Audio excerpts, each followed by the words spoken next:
وحشتوني، عاملين ايه؟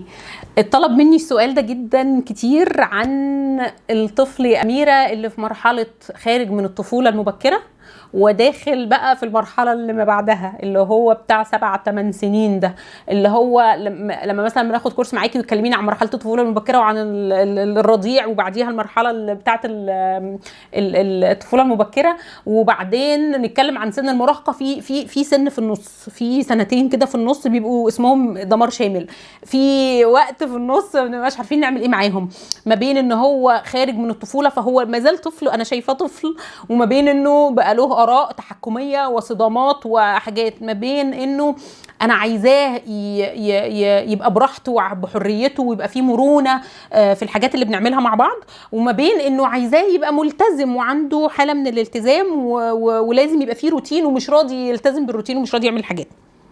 فالسؤال ده يعني عمال يتسال لي، وبالذات عندي في جروب العزوه، في جروب الامهات المشتركات في الكورسات بتاعتي، عمالين بقى يا اميره قول لنا عن السؤال ده. طيب انا كتبت مقال عن الموضوع ده من كام سنه كده في موقع نشأ عن طفل السابعه المتمرد، اللي هو ما بين رايح لسه خارج من الطفوله ورايح ناحيه مرحله بعد كده وحاسس انه في لخبطه، حاسس انه الدنيا معاه في حاجه غلط، انا عايز انا ما بقتش صغير، كلموني ان انا كبير، وفي نفس الوقت لا مش كبير قوي عشان هتحطوا لي التزامات وحاجات، فتيجي تكلميه تقولي له يا حبيبي اعمل الحاجات اللي وراك، مثلا سريرك رتبه وشيل كذا وكذا، ياكت لايك بقى عيل صغير، وبعدين تيجي تكلميه كانه بيبي وصغير وتعالى ومش عارف ايه يا حبيبي بالراحه كده، يقول لك ماما انا مش صغير، انا كبرت خلاص، لو سمحتي اتكلمي معايا كذا، فتحسي انه انا شيزوفرينيا، انا مش عارفه اتعامل معاه ازاي، كل شويه بحال.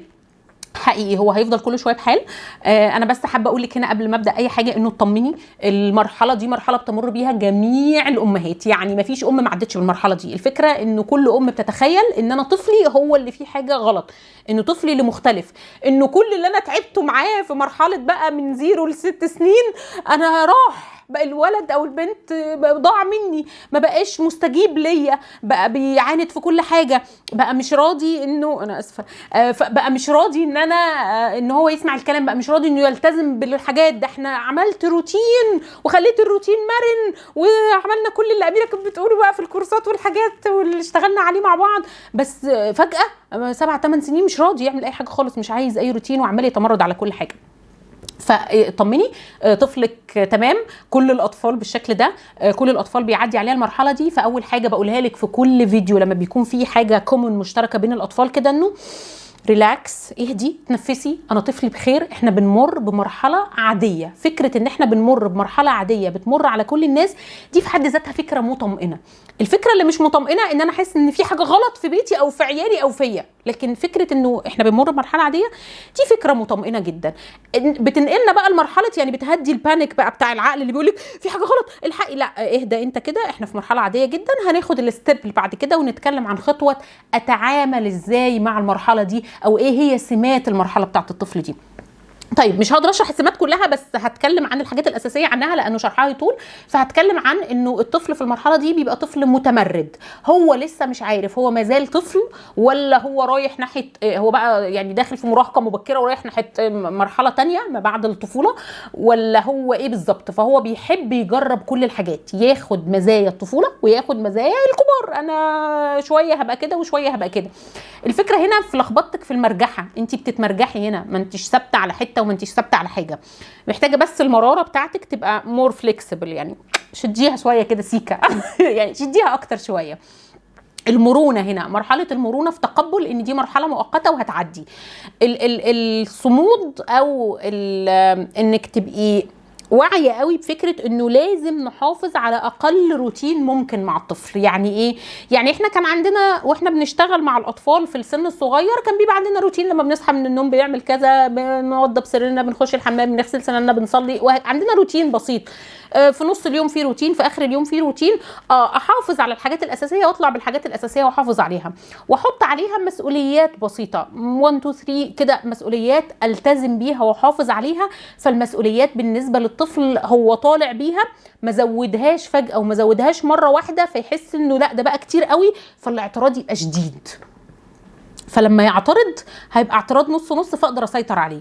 طيب تاني حاجه فكره ان انا اتقبل الاعتراض اصلا، يعني لما يعترض اقول له لا طب خلاص بقيت كبير ما ينفعش، لا اقول له انا عارفه ان احنا كل ما بنكبر المسؤوليات بتكبر معانا شويه، وانا عارفه ان ده ممكن يخوفك شويه، احسك انت متوتر او قلقان، وابدا اسمع مشاعره. انت حاسس بايه دلوقتي؟ ده شعور طبيعي جدا، احنا كلنا بنحس بيه، انا كمان لما بتنقل من حاجه لحاجه في شغلي او لما بعمل حاجه في البيت اكتر بحس بكذا، وابدا افهمه انه المرحله اللي هي فيها مرحله عاديه، وفكره انه مستثقل الحاجات ده شيء طبيعي وعادي. فهيحس هنا بالهدوء، ويحس ان انت فهماني، انت سمعاني، انت معايا على نفس الخط، مش فكره انه مشكلتك ان انا اعمل الحاجه وخلاص، لا انت حاسه بيا. فكره ان انت حاسه بيا ومعايا ورفيقه ليا في الرحله وبتشاركيني وبتديني الاليات اللي اكمل بيها، دي فكره مريحه وهاديه، وبتخلي الطفل ينزل معاكي من حاله العند والتمرد لحاله ماشي هسمعك وهشوفك هتقولي ايه يا ست الكل، لو الكلام عجبنا تمام، ما عجبناش هنشوف بقى هنعمل معاكي ايه ونطلع لك انهي جيم كده عقليا نشتغلك بيه. فانت من مصلحتك انك تنزليه من حاله لا انا مش هعمل كذا وحاله العند الشديده لحاله اوكي هسمعك، شكلك كده ست فاهمه وواعيه وهتهدي معايا، وبعديها هتاخديه بقى لمرحله تعاطف. انا فاهمه، انا حاسه، انا مش عارف ايه كده، تعالى نشوف بعد مرحله التعاطف هنخش بقى المرحله العقليه، تعالى نشوف هنحل ده ازاي ونواجه ده ازاي، تعال نشوف ايه الالتزام مثلا التقيل عليك قوي، طب هو تقيل عليك ليه، طب ازاي نخليه ممتع. احنا بنتكلم هنا في فكره ان انا مش هشيل الالتزام، يعني مثلا ايه بيستثقل يعمل سريره مثلا، مش عايز اعمليه انت يا ماما، لا ما انت متعود، مش هفكر بقى انت متعود تعمله، ايه اللي جرالك انت اتغيرت مش عارف ايه، كده دخلتي في حته مش تمام. احنا هندخل في مرحله هو موضوع السرير يعني ايه، بتحس بايه وانت بتعمله، ماما سبب مضايق قوي بيبقى خانقني بيبقى مش عارف ايه، معاك حق انا فاهمه جدا متفهمه ده، طب قولي ازاي نخليه ممتع اكتر.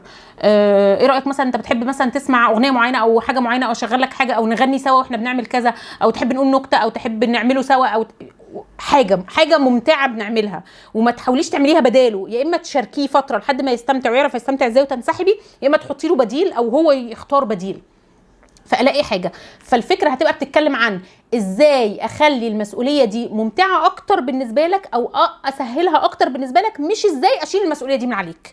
الفكره هنا بتختلف.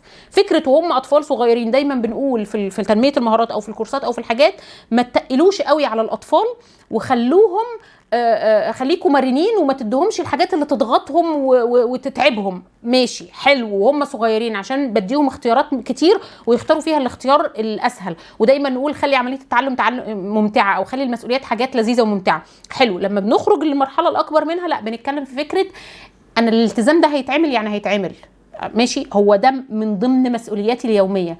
الفكره بتاعتي ازاي اخليه ممتع اكتر، ازاي اضفي عليه صفه السهوله اكتر، ازاي اخليه سهل اكتر، هو صعب قوي اسهله اكتر، ازاي اضيف عليه ايه يساعدني، الاقي اليات ووسائل ازاي. انا هنا بساعد طفلي ان كل ما الالتزامات والمسؤوليات تزيد عليه في الحياه يدور على حاجه تدعمه وتساعده، مش يروح خايف من المسؤوليه ويقول مش عايزها ويرميها. يبقى انا هنا بديله اليه تساعده. هي دي الفكره، دي اكبر فكره محوريه في مرحلة الانتقال من مرحلة الطفولة لما بعد الطفولة، والمرحلة الأكبر من كده مرورا بالمراهقة. التصادم وفكرة إن أنا أقول له لا أنت كبرت وخلاص بقى الالتزام بالحاجات اللي عليك، وأنا مش هتنازل عن إنك تبقى كذا، أنا ربيتك طول السنين اللي فاتت، داخلة في نفق مظلم وبتخسري علاقتك بطفلك اللي أنت بنيتيها طول السنين اللي فاتت.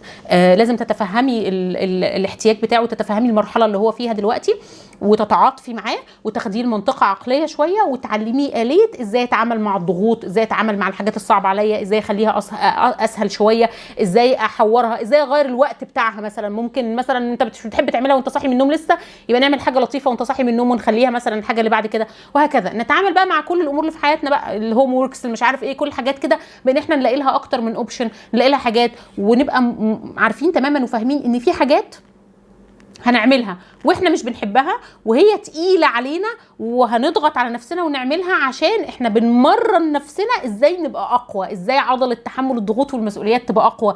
المرة دي مثلا اتحملت ربع ساعة، المرة الجاية اتحملت تلت ساعة، المرة اللي بعدها اتحملت ساعة، فانا حاسس بانجاز. فكرة الانجاز اصلا في اني بعمل الحاجات ده بيخلي الطفل يشوف اتشيفمنت او حاجة بيحققها، فبتخليه يبقى حاسس انه والله ده انا مش قعدت اتضايقت عشان عملت حاجه، ده انا حققت انجاز معين في حاجه تانية. فالفكره هنا اني اخده من منطقه بقى نستمتع وننبسط في الطفوله ونهيس مع بعض ونلعب مع ماما، لمرحله لا انا بعمل الالتزامات اللي عليا، بنمو عقليا وروحيا وعاطفيا، معايا ماما شريكه ليا في الحياه بتساعدني بتدعمني، مش بتعلم عليا وتقول لي لا انت هتعمل ده، لا انا قفشتك ما عملتش ده، لا الحق ومش عارف انا مش هتنازل عن ان ابني ما يعملش كذا.